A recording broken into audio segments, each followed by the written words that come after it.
Hello student, आज हम experiment number 3 पे बात करेंगे। उद्देश्य है दिए गए अकार्बनिक मिश्रण में उपस्थित अम्लीय तथा क्षारीय मूलकों की पहचान करना। आवश्यक सामग्री एवं उपकरण: परखनली stand holder, spirit lamp, funnel, filter paper, कांच की छड़। परीक्षण में हम अम्लीय मूलकों का पहचान स्टार्ट करेंगे, जिसमें हम देखेंगे कि हमने परखनली में मिश्रण लिया और उसमें तनु H2SO4 ऐड किया तो रंगहीन गंधहीन गैस सनसनाहट के साथ निकली, जिससे कार्बोनेट क्या हो सकता है, पॉसिबल हो सकता है कि कार्बोनेट उसमें प्रेजेंट हो सकता है। अब कार्बोनेट के कन्फर्मेशन के लिए हमने इस गैस को चूने के पानी में प्रवाहित करने पर चूने का पानी दूधिया रंग में परिवर्तित हो जाता है, जिससे कार्बोनेट कन्फर्म हो गया। मिश्रण लिया और उसमें सांद्र H2SO4 गर्म डाला और उसको गर्म किया तो कोई क्रिया नहीं हुई, द्वितीय समूह अनुपस्थित। मिश्रण का जलीय विलयन लिया, उसमें तनु HCl प्लस तथा BaCl2 मिलाया, सफ़ेद अवक्षेप प्राप्त हुआ। SO4 2 नेगेटिव संभव हो सकता है, सल्फेट ग्रुप इसमें पॉसिबल हो सकता है। सफ़ेद अवक्षेप को सांद्र अम्लों में घोलने पर सफ़ेद अवक्षेप अविलीय रहता है।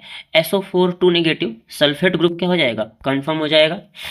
क्षारीय मूलकों की पहचान की बात करते हैं तो मिश्रण तथा सांद्र NaOH लिया, उसको गर्म किया, अमोनिया की तीव्र गंध आनी स्टार्ट होती है तो शून्य समूह उपस्थित हो सकता है। परखनली के मुख पर सांद्र HCl से भीगी हुई छड़ ले जाने पर अमोनियम क्लोराइड का सफ़ेद धुआं बनता है, जिससे अमोनियम ग्रुप हमारा कन्फर्म हो जाएगा, अमोनियम NH4 ग्रुप कन्फर्म हो जाएगा।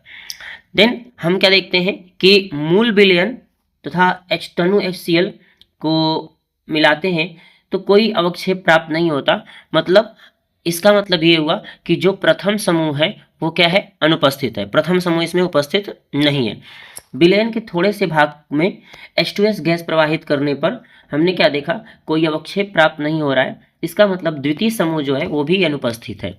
शेष विलयन में 2 से 3 बूंद सांद्र HNO3 मिलाकर गर्म कर ठंडा करके NH4Cl तथा NaOH अधिकता में मिलाने पर कोई अवक्षेप प्राप्त नहीं हुआ, तृतीय समूह अनुपस्थित है।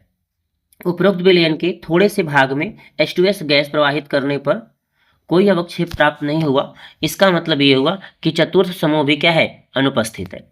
उसके बाद हमने क्या किया कि जो शेष विलयन में NH4OH और NH4 का होल ट्वाइस CO3 मतलब अमोनियम हाइड्रोक्साइड और अमोनियम कार्बोनेट विलयन अधिकता में मिलाने पर कोई अवक्षेप प्राप्त नहीं हुआ, मतलब फिफ्थ समूह, पंचम समूह भी क्या है, अनुपस्थित है। इसके बाद हम बात करते हैं उपर्युक्त विलयन में अमोनियम हाइड्रोक्साइड और सोडियम हाइपोफॉस्फेट Na2HPO4 विलयन अधिकता में मिलाने पर सफ़ेद अवक्षेप प्राप्त होता है। इसका मतलब सिक्स्थ ग्रुप जो है वो क्या है, इसमें प्रेजेंट है, सिक्स्थ ग्रुप इसमें प्रेजेंट है। सिक्स्थ ग्रुप में कौन आएगा, Mg2 पॉजिटिव है। तो हमने क्या देखा, सफ़ेद अवक्षेप को सांद्र HCl में गर्म कर घोल लेते हैं तथा उसमें K4FeCN का होल 6 पोटेशियम फेरोसाइनाइड विलयन मिलाकर पुनः गर्म करते हैं, हरा रंग प्राप्त होता है, Mg जो है कन्फर्म हो गया। अगर हरा रंग प्राप्त होता है इसको मिलाने से तो Mg ग्रुप क्या हो गया, कन्फर्म हो गया। आगे हम बात करते हैं इसका रिजल्ट। दिए गए अकार्बनिक मिश्रण में निम्नलिखित मूलक उपस्थित हैं।